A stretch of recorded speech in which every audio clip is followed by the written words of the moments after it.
Assalamualaikum warahmatullahi wabarakatuh. Sampurasun. Bertemu lagi dengan saya Ridwan Mubarak selaku tuan rumah RM Channel 81. Pada kesempatan siang hari ini kita akan mencoba membedah atau mungkin lebih tepatnya membacakan apa yang menjadi ide, gagasan, opini, pendapat para pakar di bidangnya.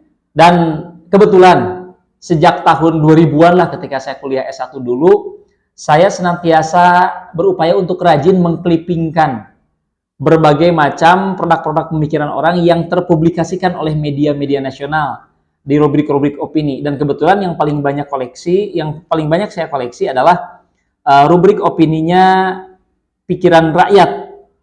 Lebih kurang sejak tahun 2002-2003 lah ya. Awal-awal kuliah saya S1 dulu di UIN Bandung. Saya mencoba mengklipingkan, mengkoleksi, hingga detik sekarang masih terawat dengan baik. Ada sekian ratus, sekian ribu rubrik opini, tepatnya di halaman 27 dan halaman 28 Koran Pikiran Rakyat. Dan pada kesempatan siang hari ini saya akan mencoba membedah ataupun juga membacakan mungkin bahasa yang tepat rubrik opini Pikiran Rakyat Jumat 12 Juli, edisi Jumat 12 Juli 2013.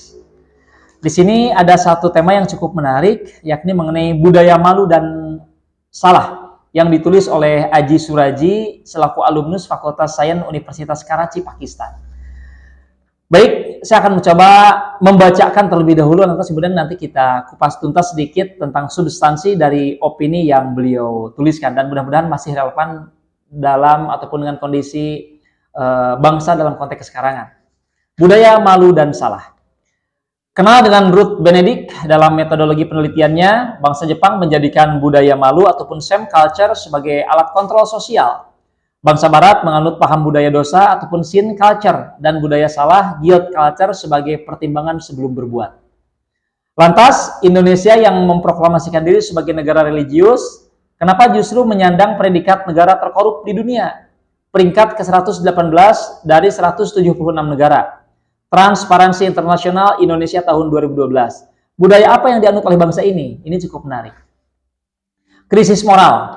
Indonesia tengah berada dalam suatu periode krisis yang bersifat mendasar. Bukan krisis utang seperti pernah terjadi di benua Eropa. Bukan pula krisis politik seperti terjadi di belahan dunia Arab dan Afrika Utara. Tetapi krisis moral. Krisis paling mengerikan dari segala macam bentuk krisis dalam peradaban manusia. Dostoyevsky, seorang penulis Rusia, mendeskripsikan seandainya Tuhan tidak ada, semua diperbolehkan. Namun pemikiran tradisional Dostoyevsky tersebut justru ditentang oleh filsuf Prancis Sartre, tokoh ateis tidak percaya Tuhan paling radikal abad ke-20.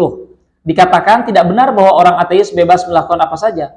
Manusia tidak bertanggung jawab kepada Tuhan, tetapi tetap bertanggung jawab kepada diri sendiri. Moralitas bukan monopoli orang beragama saja.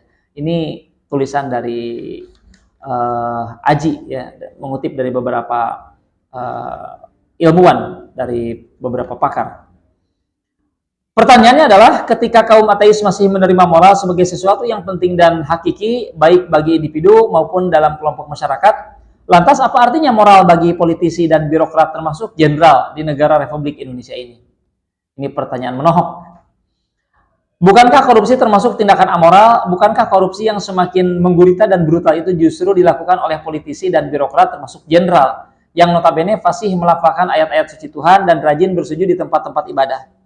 Indonesia menjadi negeri elok yang mengerikan, negara yang menomorsatukan ketuhanan yang Maha Esa tetapi tidak bisa menangkap makna ajaran agama dan pesan rohani yang terkandung di dalamnya. Negara mendasarkan diri pada hukum tetapi tidak memahami dua aspek norma kebenaran, norma dasar hukum dan nilai normatif hukum. Shame culture didasari perasaan malu dan guilt culture didasari rasa bersalah. Terminologi antropologi budaya ciptaan Ruth Benedict ini memiliki peran penting bagi peradaban manusia dalam berbangsa dan bernegara. Tidak ada satupun negara di dunia ini yang bisa tegak berdiri jika dikelola oleh politisi dan birokrat termasuk jenderal yang korup. Oleh karena itu, bagi bangsa Indonesia, menumbuhkan kembali shame culture dan guilt culture merupakan kondisio sine qua non. Manusia dalam bersosialisasi cenderung hanya mengandalkan naluri indrawi, bukan dengan kesadaran dan hati nurani. Setiap agama mengandung ajaran moral, tetapi simbol agama tidak bisa digunakan sebagai standar untuk kualitas ataupun derajat moral manusia. Fenomena ini yang mendasari kenapa politisi dan birokrat termasuk jenderal di Indonesia yang berwajah tanpa dosa, santun, mengesankan kejujuran, justru bermoral minus korup. Kedepan, bangsa Indonesia membutuhkan seorang pemimpin dengan karakter, keberanian, integritas, dan kejujuran yang kuat. Karena percaya ataupun tidak, kegagalan pemberantasan korupsi di Indonesia bukan disebabkan oleh hukum, tetapi oleh lemahnya karakter kepemimpinan seorang pemimpin.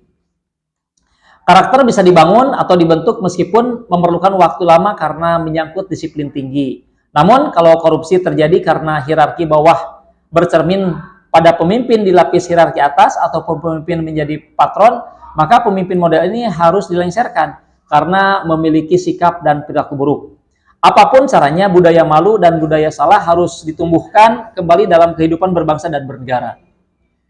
Menumbuhkan budaya malu dan budaya salah memerlukan sanksi yang bersifat lahiriah, yang berkaitan dengan hukum, dan sanksi yang menyangkut sikap batin yang berkaitan dengan moralitas. Seorang koruptor seharusnya tidak hanya dikenai sanksi hukum fisik, tetapi juga harus dikenai sanksi atas pelanggaran norma moral, yaitu sanksi sosial. Sanksi sosial memiliki bobot atau nilai lebih berat daripada hukuman fisik. Sanksi moral ataupun sanksi sosial di samping memiskinkan koruptor juga bisa menjadikan koruptor sebagai pekerja sosial, menjadi kurir atau tukang sapu di tempat di mana ia bekerja. Korupsi memang harus diberantas, taruhannya bukan sekadar pemerintahan yang bersih semata, tetapi sebuah budaya yang menyangkut martabat dan jati diri bangsa. Mengutip deskripsi Michael Tudaro, "If we lose our identity as a nation, we lose everything." Jika kita kehilangan jati diri sebagai bangsa, kita kehilangan segala-galanya. Ini menarik, ini kutipan-kutipan yang cukup menarik ini yang saya suka. Ruth Benedict, antropolog Amerika yang bernama asli Ruth Fulton ini meninggal pada tanggal 17 September 1948 dalam usia 61 tahun. Bangsa Indonesia setidaknya harus berterima kasih pada Benedict. Bukan karena ia seorang antropolog yang menulis buku The Chrysanthemum and the Sword pada tahun 1948, tetapi apabila masih hidup, tentu ia juga akan melakukan penelitian tentang budaya bangsa Indonesia. Dikhawatirkan setelah melihat perilaku politisi dan birokrat, termasuk jenderal yang korup, tidak punya rasa malu dan rasa bersalah, ia akan merekomendasikan pemimpin bangsa Indonesia tersebut dengan tipologi no culture alias tidak punya budaya. Nah, ini repot kalau begitu. Itu tulisan dari Aji Suraji selaku alumnus Fakultas Sains Universitas Karachi, Pakistan, cukup menarik tentang budaya malu dan salah, ataupun tentang shame culture, sin culture, dan guilt culture. Pertanyaannya hari ini, apakah bangsa Indonesia memiliki salah satu budaya dari 3 budaya yang saya sebutkan, mulai dari shame culture ataupun budaya malu, kemudian juga guilt culture, budaya bersalah, dan sin culture, budaya dosa. Apakah kita memiliki salah satu di antaranya? Atau justru kita hari ini budayanya adalah budaya yang tidak memiliki ketiga-tiganya? Ataupun kita termasuk bangsa yang tidak berbudaya, sehingga kita tidak punya proteksi yang paling mendasar untuk mengcounter apa yang disebut dengan syahwat-syahwat untuk melakukan tindakan-tindakan koruptif. Ini sangat menarik pastinya apa yang dipaparkan oleh Aji Suraji. Saya Ridwan Mubarok hanya menyampaikan apa yang menjadi buah pikir dari para penulis dalam rubrik opini di Pikiran Rakyat edisi Jumat 12 Juli 2013. Selebihnya silahkan rekan-rekan Anda sekalian untuk memberikan komentar di kolom komentar atas apa yang saya bacakan, tepatnya bukan menganalisa. Kalau menganalisa terlalu bahasanya terlalu gimana gitu ya. Ini mungkin saya lebih tepat membacakan apa yang menjadi buah pikir dari Aji Suraji ini. Demikian RM Channel pada kesempatan siang hari ini. Tetap semangat, selalu sibuk dengan aktivitas yang bisa membangun kualitas hidup, dan jangan pernah disibukkan dengan aktivitas yang hanya menghabiskan waktu hidup. Terima kasih dan sampai ketemu lagi di acara RM Channel 81 berikutnya. Assalamualaikum warahmatullahi wabarakatuh. Thank you.